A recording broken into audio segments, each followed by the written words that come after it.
हाय, ये मैं एक रैंडम वीडियो बना रहा हूँ सिर्फ इसलिए क्योंकि कुछ समय से आप ऑब्जर्व कर रहे होंगे कि दुनिया के जो हालात हैं आर्थिक तौर पर दिन पर दिन बिगड़ते चले जा रहे हैं। और ऐसे परिस्थितियों में आप लोगों का ये फैसला लेना कि आगे की पढ़ाई के लिए आप लोग अमेरिका जाने वाले हैं, वो भी फॉल 2022 में, तो क्या ये आपका सही फैसला है या गलत फैसला है। चलिए अपन इसके बारे में थोड़ा सा समझने की कोशिश करते हैं।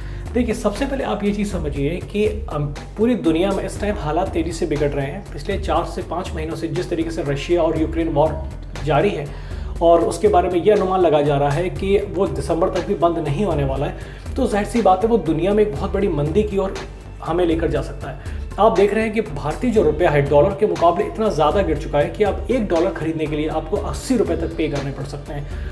और ऐसे में अगर आप अमेरिका जाते हैं, जहाँ की अभी वर्तमान स्थिति ये है कि अमेरिका अपनी पिछले 40 साल की जो महंगाई है उसके सारे रिकॉर्ड तोड़ चुका है। 9.1 की महंगाई दर के साथ अमेरिका अपने जीवन यापन करने में लगा हुआ है। अमेरिकी लोगों में महंगाई को लेकर इतना ज़्यादा आक्रोश है, इतना ज़्यादा रोष है जितना पिछले 40 सालों में कभी नहीं हुआ है। और अब एक तरफ तो अमेरिका में महंगाई बढ़ रही है और दूसरी तरफ रुपए की वैल्यू इतनी गिरती चली जा रही है। तो अब आप बहुत ध्यान से सोच समझ के ये फैसला लीजिएगा कि क्या ये सही समय है अमेरिका जाने का या आपको कुछ समय होल्ड करना चाहिए। और कई लोग अनुमान लगा रहे हैं कि अक्टूबर और नवंबर ये दुनिया के लिए भयानक मंदी का दौर हो सकता है और इस दौरान काफ़ी अफरा तफरी मच सकती है। अब ये अनुमान लगाया जा रहा है और कई लोग कह रहे हैं कि ये पॉसिबल है। कई तरह की रिपोर्ट सामने आ रही हैं। तो मैं आप लोगों से सिर्फ इतना कहना चाहूँगा कि आप सारी चीज़ें कैलकुलेट करके अभी फैसला लीजिएगा, क्योंकि फॉल 2022 में अमेरिका जाना और ख़ासतौर पे उन लोगों के लिए जो बैंक से लोन लेके अमेरिका जा रहे हैं या वो लोग जो फाइनेंशियली बहुत स्ट्रांग नहीं है, उनको अभी थोड़ा सा रुक कर सोचना चाहिए। अगर आपके पास पैसे की कोई कमी नहीं है तो आप जाहिर सी बात है फॉल 2022 में अमेरिका चले जाइए और जो भी सिचुएशन होगी आप लोग हैंडल कर लेंगे। लेकिन बात है उन लोगों की जिन लोगों के पास फाइनेंशियली इतने स्ट्रांग नहीं है, वो लोग या तो बैंक से लोन ले रहे हैं या बहुत ही लिमिटेड अमाउंट, मतलब नेक टू नेक पोजीशन पे हैं फाइनेंशियली। उनसे मैं ये सजेस्ट करूंगा कि अगर आप अपने आप को पोस्टपोन कर सकते हैं तो स्प्रिंग 2023 तक के लिए पोस्टपोन कर लीजिए, ताकि दुनिया में जो भी अभी हालात बनने वाले हैं वो आपको स्पष्ट तौर पे दिख जाए।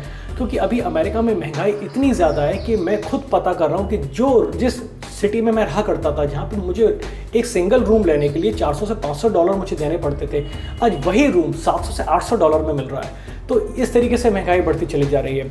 और अगर आप वॉलमार्ट में फूड प्रोडक्ट्स की भी बात करें तो जिस तरीके का हॉरिजॉन का एक मिल्क है जो मैं तकरीबन $3.89 में हाफ गैलन लिया करता था, वो $5.47 का मिलने लगा। तो ये सारी चीज़ें कीमतें बहुत तेज़ी से बढ़ती चली जा रही हैं। तो आप ये मान के चलिए कि यूएस में आपके लिविंग एक्सपेंसेस बहुत तेज़ी से बढ़ेंगे। और मुझे इस चीज़ की उम्मीद अभी कम लग रही है कि सभी यूनिवर्सिटीज़ जो अपना I-20 आपको देती हैं, उस I-20 में उन्होंने इतनी तेज़ी से जो इन्फ्लेशन हुआ है, जो इतनी महंगाई बढ़ी है, उसको कैलकुलेट करके वो दे रही होंगी आपको। तो आप थोड़ा सा सोच के चलिएगा कि फॉल 2022 में जाने से अच्छा है, अगर आप पॉसिबल रोक सकते हैं खुद को तो स्प्रिंग 2022 तक रोक लीजिए खुद। 23 तक के लिए अपने आप को थोड़ा सा पोस्टपोन करिए और थोड़ा सा धैर्य रखिए। आप कुछ खोने नहीं वाले हैं, क्योंकि जब आप अमेरिका जाते हैं तो आप एक बात ध्यान रखिए, आप एक बहुत बड़ी रकम को दांव पे लगा रहे हैं। तकरीबन 40 से 50 लाख रुपये आप दांव पे लगा रहे हैं। तो आप ऐसे हालातों में अमेरिका नहीं जाएँ जब पूरी दुनिया में अस्थिरता है, तेज़ी से महंगाई बढ़ रही है, लोगों के जॉब्स जा रहे हैं, वहाँ पे लोगों की सैलरी में कट होता चला जा रहा है। तो इस चीज़ का थोड़ा सा ध्यान रखिएगा और कोशिश करिए, अगर आप होल्ड कर सकते हैं तो स्प्रिंग 23 तक आप इसे होल्ड कर लीजिए। अगर आप कर सकते हैं तो मुझे मालूम है कि कई यंगस्टर्स ऐसे होंगे जिनके लिए अमेरिका जाना सिर्फ एक इस तरीके से होगा कि बस कैसे भी अमेरिका पहुँच जाए। लेकिन ऐसे में मैं आपके पेरेंट्स से भी कहना चाहूँगा कि थोड़ी वैश्विक परिस्थितियाँ देख कर इस टाइम फैसला लें, क्योंकि दुनिया में भी हालात ठीक नहीं चल रहे हैं। अगर आपका एडमिशन 4 से 5 महीने पोस्टपोन्ड हो रहा है, यानी अगस्त में आप जाने वाले हैं, अगस्त की जगह अगर आप जनवरी में जाते हैं तो कोई बहुत बड़ा लॉस नहीं है। एटलीस्ट दुनिया की जो परिस्थितियां हैं आपके सामने आ जाएंगी, स्पष्ट हो जाएंगी कि हो क्या रहा है।